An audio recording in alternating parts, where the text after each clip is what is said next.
Oi, sa atin na yan, may mo, Karaoke, Hosteller Vaivakawn na yan, Vaivakawn traffic point, lúc mà cái nó thì mà cần được cả đôi chiên này đi lâu chỗ về chỗ tôi Nuam đó nên cái nên thả.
I'm afraid that living couldn't get any better.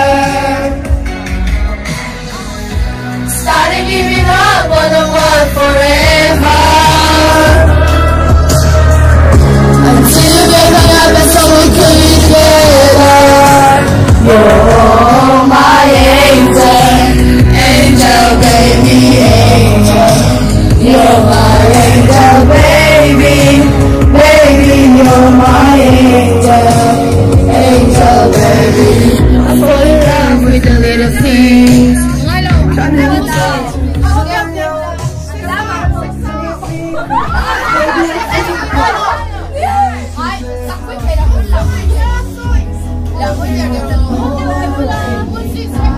No lie, I tell you how I almost died when everything that you lie.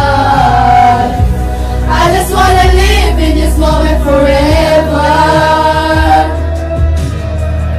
'Cause I'm afraid that living couldn't get any better. Started giving up on the world forever.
2, 3, 4, 5,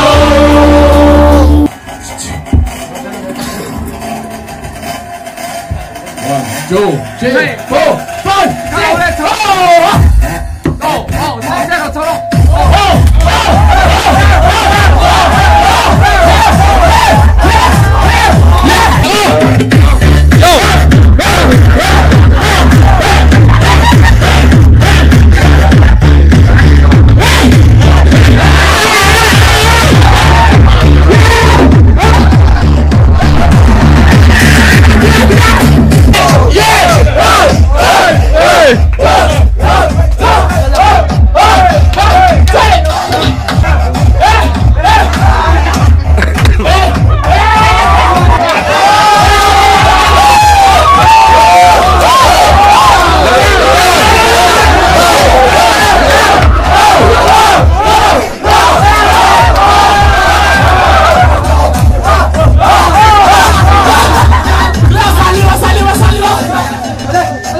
ส่วนอีน้ำชุ่งzawงที่จบช่วงเรากันที่ตาเสร็จจะมีชุ่งzawงสวยนะจู area อันนี้ตานี่ area of triangle เลยมั้ง area of triangle ที่จบช่วงเราง่ายตาเสร็จที่นั่นนี่จู area of triangle ที่จบช่วงตอนส่วน formula เอามา introduction กันง่ะ half into base into height ที่องค์ที่นั่นนี่ให้ area of triangle formula ปังอะไรนี่